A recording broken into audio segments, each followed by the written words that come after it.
చూస్తున్నాం కదా చక్కగా మనం స్టవ్ వెలిగించాము, అలాగే బాణీ పెట్టాము పాలకూర పోపుకి. ఆనియన్స్ పొడవుగా కట్ చేసుకోవాలి, చిన్న ఆనియన్స్ తీసుకోవాలి, అలాగే పచ్చిమిర్చి కూడా తీసుకున్నాం కదా మనం. ఇవన్నీ కూడా చక్కగా మనం సిమ్లో పెట్టి వేయించేద్దాం.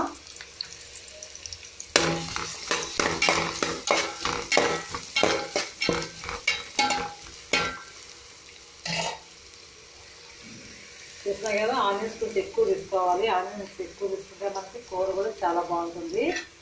చూస్తున్నాం కదా ఫ్రెండ్స్, పాలకూర చక్కగా నీట్గా కడిగేసి చిన్న చిన్న ముక్కలు కట్ చేసేసుకున్నాను. ఇది పాలకూర చాలా మంచిది, స్కిన్ గ్లో వస్తుంది. అలాగే మనం పాలకూర రోజు కూడా మనం తీసుకోవచ్చు, లేదంటే వారానికి 2 days మనం అలాగా ఒక 10 rupees పాలకూర తీసుకుంటే చాలా మంచిది. చూస్తున్నారు కదా, ఇది మనకి డైజెషన్ ఫామ్ చక్కగా ఉంచుతుంది, అలాగే మనకి స్కిన్ గ్లో కూడా వస్తుంది. పాలకూర చక్కగా మనం పోపు పెట్టేద్దామా మరి.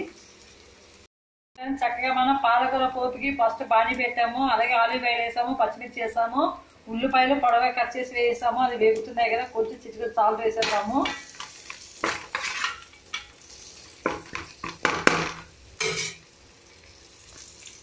నెక్స్ట్ పాలకూర నీట్గా కలిగి పెట్టుకున్నాం కదా, ఈ పాలకూరను కలిపేద్దాం మనం.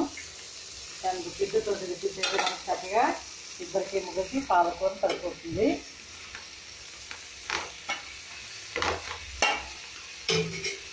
అలాగే ధనియాలు కూడా ఎక్కువ యాడ్ చేసుకోవాలి మనం. రెడ్ చిల్లీ వేసేద్దాము, పసుపు కూడా యాడ్ చేస్తాం కదా. ఇవన్నీ మొత్తం అన్నీ మనం వేయించేసేయాలి. ఇలా పోపు అంతా దగ్గరికి అవుతుంది. మనం ఒక మూత పెట్టేస్తే ఒక 5 minutes పాలకూర తొందరగా ఉడికిపోతుంది. ఇలాగా ప్రాసెస్ అంతా చేసేద్దాం మరి. వెరీ ఈజీగా చేసేసుకోవచ్చు, విటమిన్స్ ఎక్కువగా ఉన్న పాలకూర పోపు మీరు కూడా చేసుకుంటారు కదా. చక్కగా మనకి పాలకూర పోపు అయితే దగ్గరికి అయిపోయింది. ఇలా చేసుకుని తింటే బాగుంటుంది. తినేటప్పుడు ఆనియన్స్ వేసుకుని తింటే చాలా బాగుంటుంది. పచ్చి ఆనియన్స్ పీసెస్ కట్ చేసుకుని మన రైస్లోని పాలకూర పోపుతో తింటే చాలా వెరీ టేస్టీగా ఉంటుంది. మీరు కూడా తింటారు కదా.